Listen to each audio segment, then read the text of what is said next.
No vídeo de hoje iremos falar sobre o auxílio acidente e o auxílio por incapacidade temporária, o antigo auxílio doença, explicando suas diferenças.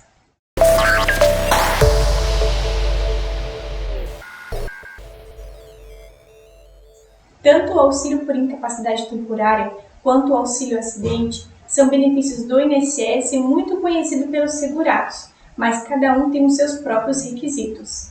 Vamos falar sobre os requisitos de cada um, a iniciar pelo auxílio por incapacidade temporária. O auxílio por incapacidade temporária, antigamente chamado de auxílio-doença, é um benefício do INSS pago ao segurado que se encontra incapaz para trabalhar, mas essa incapacidade é total e temporária. A incapacidade total pode se dar por uma lesão, uma cirurgia ou uma doença e faz com que a pessoa não consiga trabalhar. E para receber esse auxílio, a incapacidade tem que ser temporária, ou seja, com previsão de melhora da capacidade e retorno ao trabalho. Se a incapacidade for total e definitiva, pode ser um caso de aposentadoria por incapacidade permanente e não auxílio por incapacidade temporária. Sobre aposentadoria por incapacidade permanente, temos um vídeo explicando sobre. Vamos deixar o link aqui na descrição desse vídeo. Para os segurados empregados, o auxílio por incapacidade temporária será pago após 15 dias do afastamento do trabalho. Para os demais, como por exemplo aos autônomos e contribuintes individuais, o benefício será pago quando constatada a incapacidade total e temporária para o trabalho.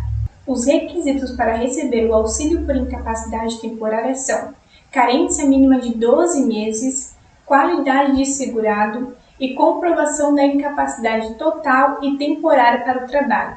Vamos falar sobre cada um desses requisitos. A carência mínima é a contribuição, é aquilo que é pago mensalmente e regularmente ao INSS, sendo necessário 12 meses de contribuição.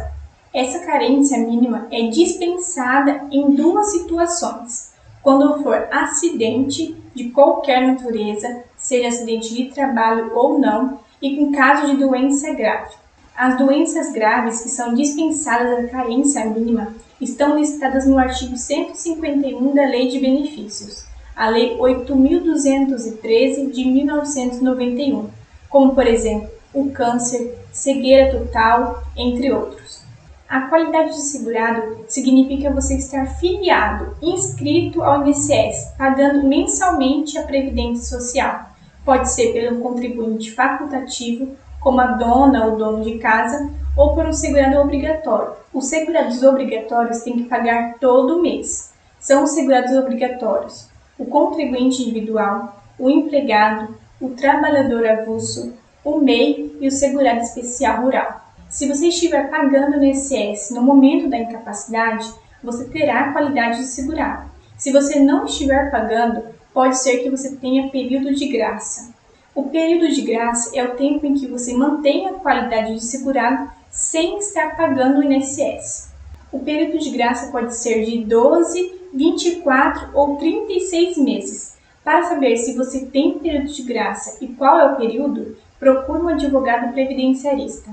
Se você perdeu a qualidade de segurado, saiba que é possível recuperar. Basta atualmente contribuir por 6 meses, mês a mês, não pode ser tudo de uma vez.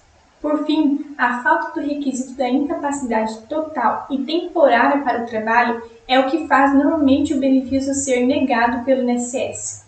Isso porque a incapacidade total e temporária será apurada por uma perícia médica no INSS, e é nesse momento que o benefício normalmente é indeferido. Para comprovar a incapacidade total e temporária para o trabalho, o segurado precisa levar na perícia todos os documentos médicos que possui, atestados, exames, declarações, receituários, entre outros, tudo o que for necessário para comprovar a incapacidade. Quanto ao valor do benefício, vai depender de quando iniciou a incapacidade, se foi antes ou após a reforma da Previdência. Se a incapacidade aconteceu antes de 12 de novembro de 2019, o cálculo será sobre a média dos 80% maiores salários de contribuição a partir de julho de 1994. Dessa média, aplica-se 91%, e o valor é limitado à média dos 12 últimos salários de contribuição. Se a incapacidade aconteceu após a reforma da Previdência, a média será sobre todos os salários de contribuição a partir de julho de 1994.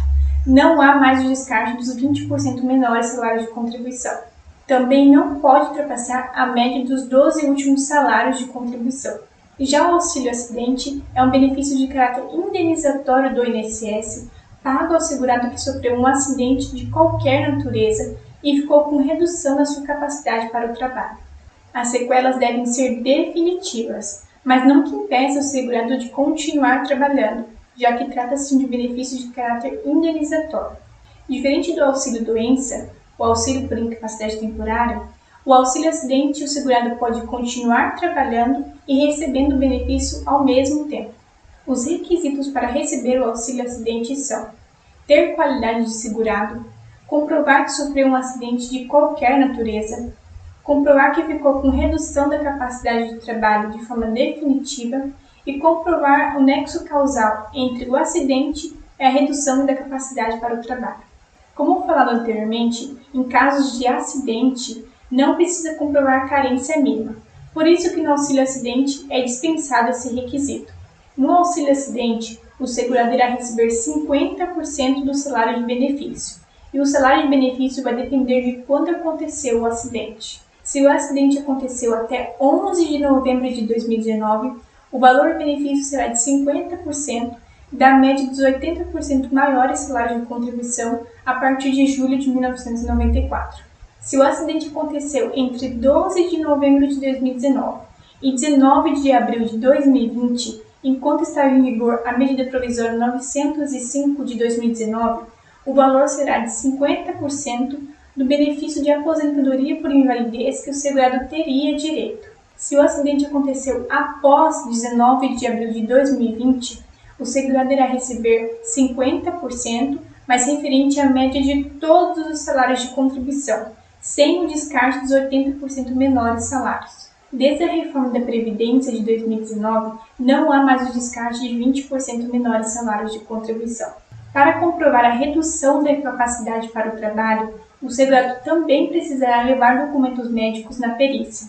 Se você acredita ter direito ao auxílio-acidente ou auxílio por incapacidade temporária, o antigo auxílio-doença, ou se você fez o pedido, mas foi negado pelo INSS, procure um advogado ou advogada previdenciarista. Gostou das informações desse vídeo? Se sim, deixe seu comentário e compartilhe com seus amigos.